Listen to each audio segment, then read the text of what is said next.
episode of Battle Drills. So in this video, we're going to go over the Cold War Gone Hot 1985 company level game called 7 Days to the River Rhine.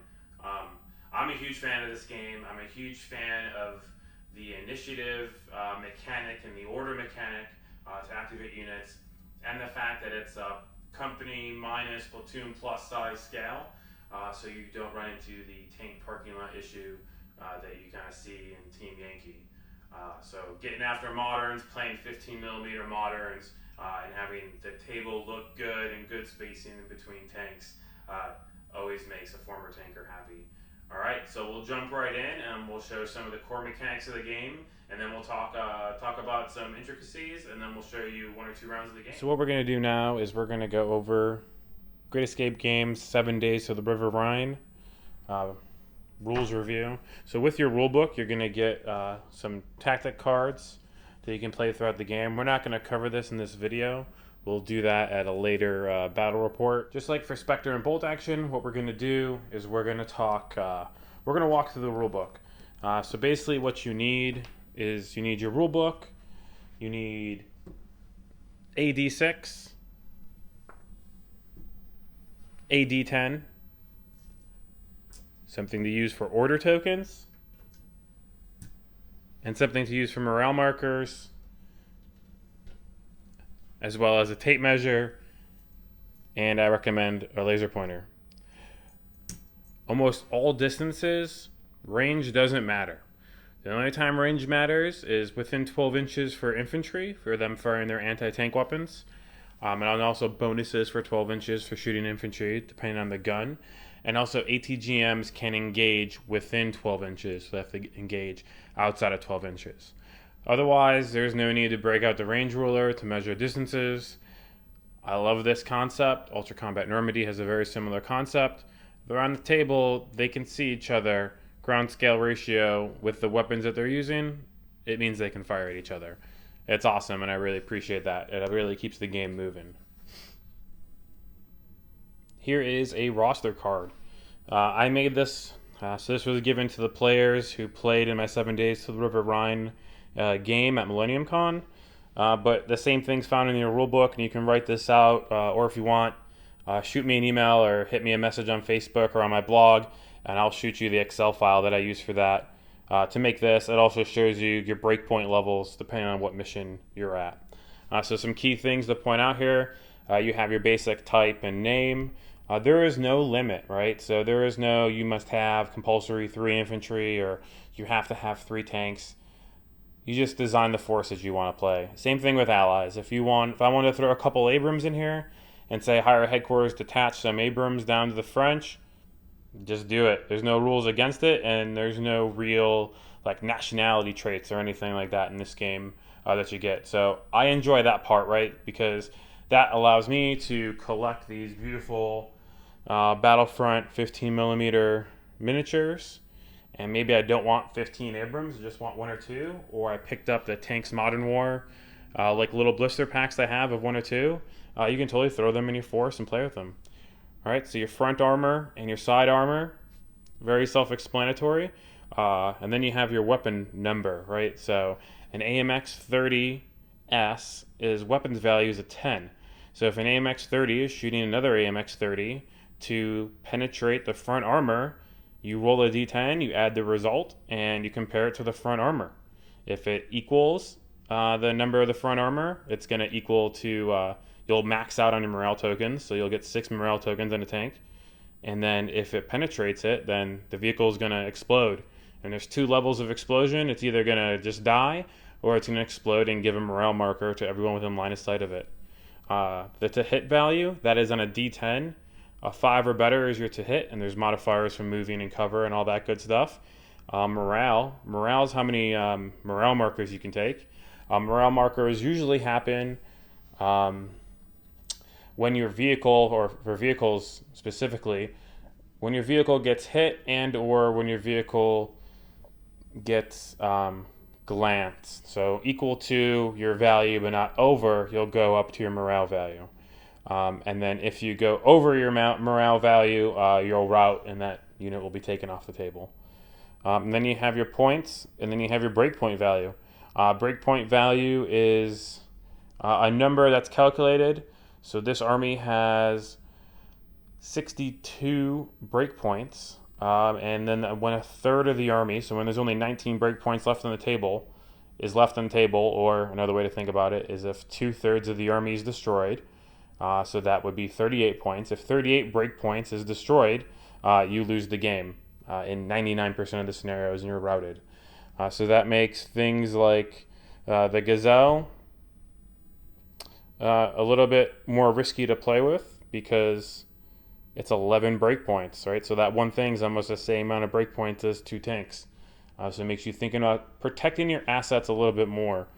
Yeah, so that is the unit cards. You have a whole bunch of special rules that we won't really get into. What we're going to show now is what I like to call the currency of the game, which is the order tokens. So each unit in the game generates an order token at the beginning of your turn.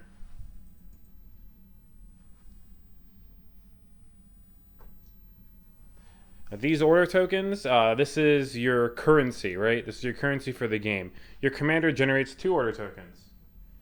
Infantry generate 1, but their fighting vehicles generate none. So transports don't generate any command tokens. But you can see over here on the right,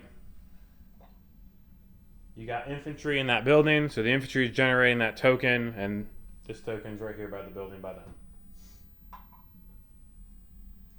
All right, so at the beginning of the turn, you're going to take everything that's on the board. Also, mission dependent. Sometimes you come on the board and you are activated on the board, like in most bolt action games when you deploy off the board and you walk on. But for this instance, we're going to pick up our order pool, and it's done at the end of the turn. So if your vehicle is destroyed in the middle of a turn, you don't lose the order from that during that turn. So what we're going to do now is we're going to gather our tokens.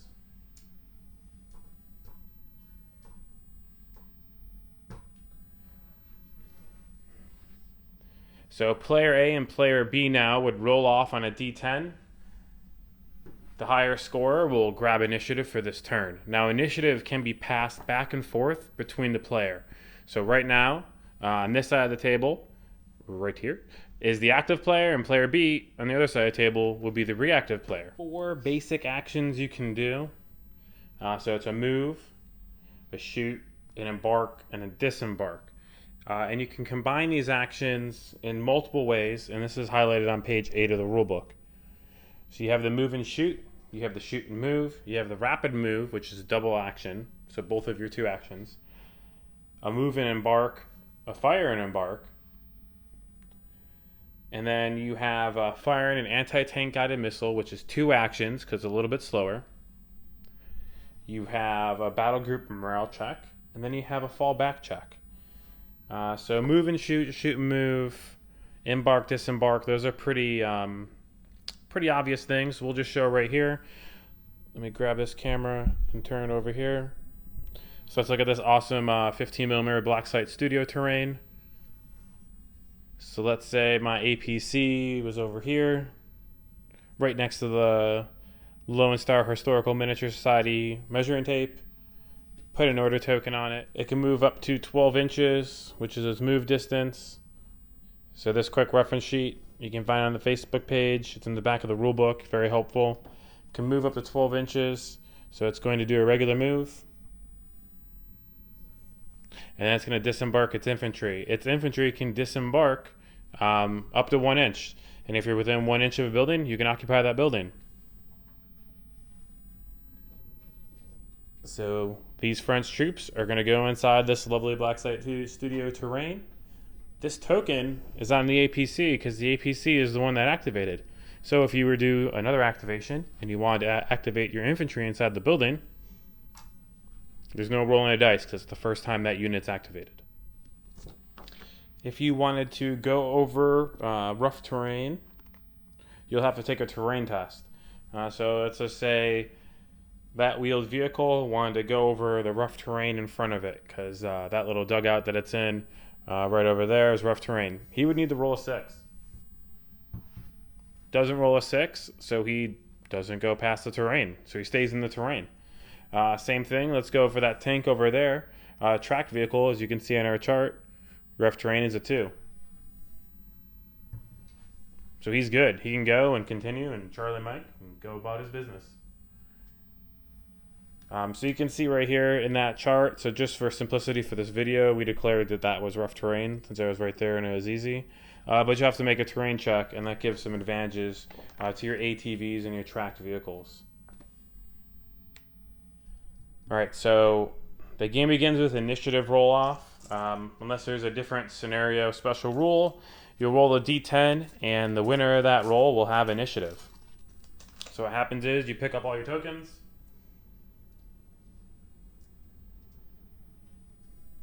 and then you begin the activate. Your first activation's for free. So if I was going to say I wanted to take this AMX30 and activate him, it'd be free to do that. If, let's say, I resolve my activations, I activate him, I activate somebody in this building over here, and then there's nothing else I really want to do, and I want to activate him again. You can do that. You got to roll a dice. And then when you compare your dice roll to the number of tokens, both morale tokens and order tokens that are on the unit, and if you don't roll under, you can make that activation. So what that means is here, anything but a 1, and they can activate. So I roll, and it's a 6, so they can activate. Let's say this guy's cleaning house. I want to keep activating. You can keep adding tokens as long as every time you do, before you activate, you roll a dice. A 6 again, so we're good. And then one more time. So this means this guy would have activated 4 times. You put that token down, and you're looking for a 4-up. Boom, 4-up. So that tank activated 4 times in this turn. So that's cool. You have this resource management.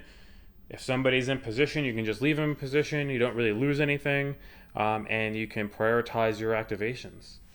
And that's the basics of how you activate a unit. And let's go now talk about interruptions. All right, so we're back at our previous example here. We have our AMX30. We want to activate him. All right, we are going to declare, because you get 2 activations, so 2 actions per activation. So we're going to do a shoot and move. So our first action is a shoot. We are going to declare a shoot onto that tank over there. What happens now is the opposing player can try to react. So what the opposing player is going to do is they're going to spend one of their order tokens. So in this scenario, on this side of the table, we're the reactive player. That tank, or we're the active player. That tank over there is the reactive player. That player is going to declare that they are going to do a reaction, and they're going to place an order token down. They are going to declare that they're going to interrupt. So we look at our chart, and we're going to react to a main battle tank activating in the open.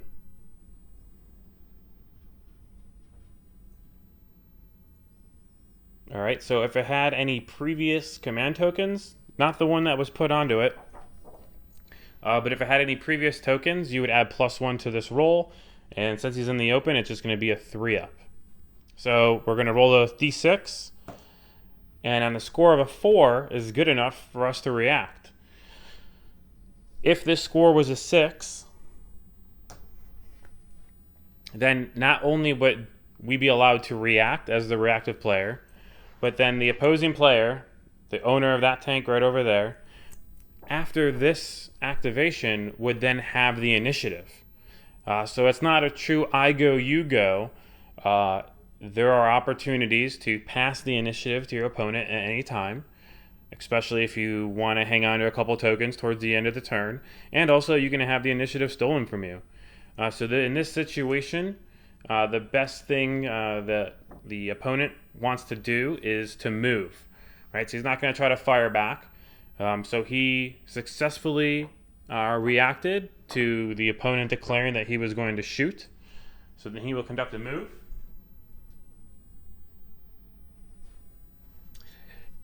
Successfully moving his tank out of line of sight. We're saying that that thick field over there blocks line of sight. Now the French player can declare that he is going to shoot a new target. And then because he said he was going to do a shoot move, he then can go and complete the second part of his activation.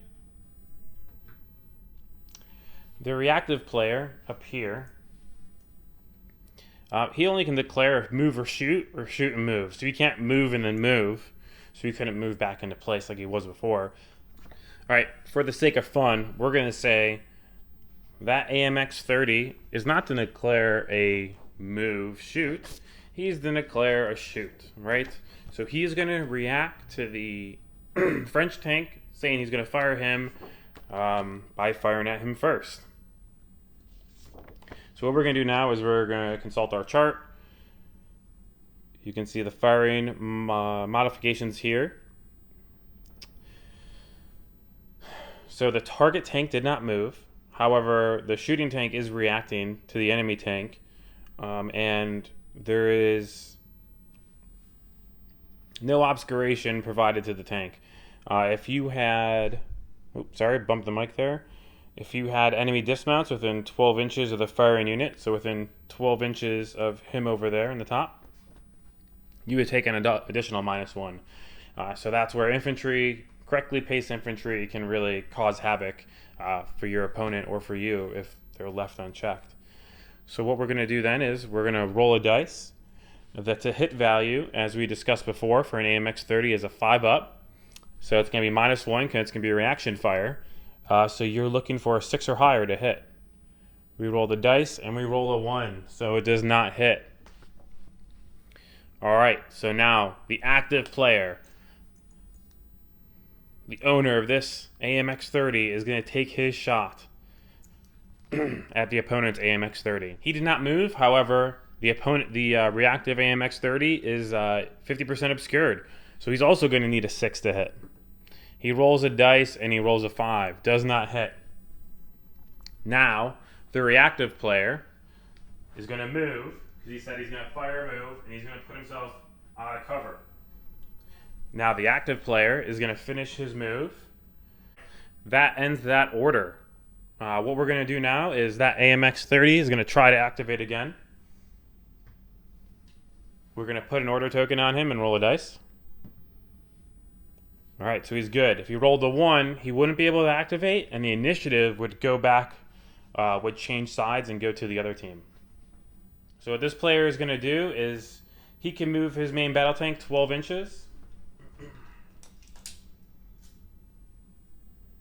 So he's going to move his tank over here and then shoot. So he does his first activation and then his second activation, and now that he is in his second activation, he's declared his intention to shoot that tank, which is in line of sight. Once again, the Soviet player, we'll call him B player on the other side of the table over there, is going to try to activate his AMX 30. So he's going to put down an order token.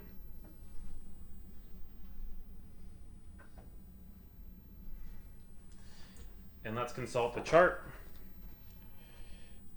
To react to a main battle tank firing from cover of obscured, which he is because of that building, is a 4-up. And also, there is 1 order token from the last time we reacted.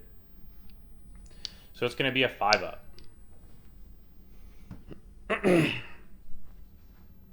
He rolls a 2, so he's unable to react. And that's it. So he wasted his order token there, and he's unable to react. You can always react on a 6. So even if there was morale tokens and all these other modifiers that made it less than a 6 or higher, like a 7, a 6 always success, and a 6 always steals initiative.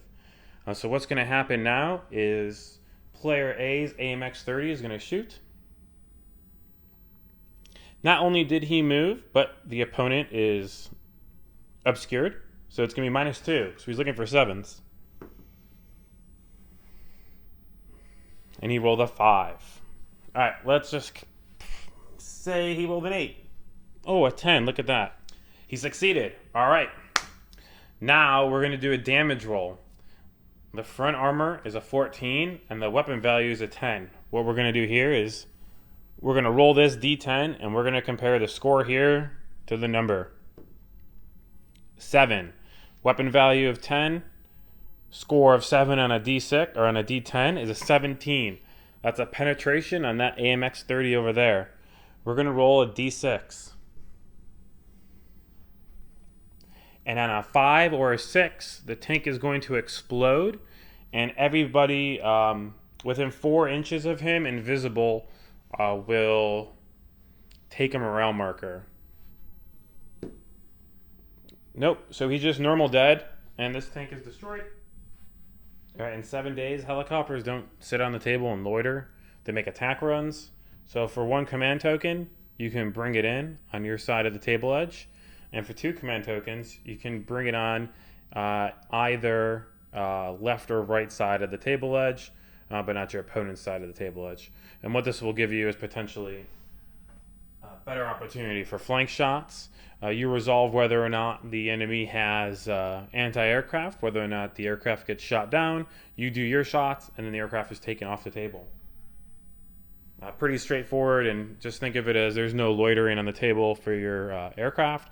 It just does attack runs and then gets off the table. That was a very, very basic rundown of 7 days to the River Rhine. There were a couple things we didn't cover. Platoon moves and platoon fires, and then the different ways you can intercept and react to aircraft, so anti-aircraft guns to be exact. And we didn't really get into any of the special rules or the cards or the scenarios, but I wanted to keep this short, sweet, and concise.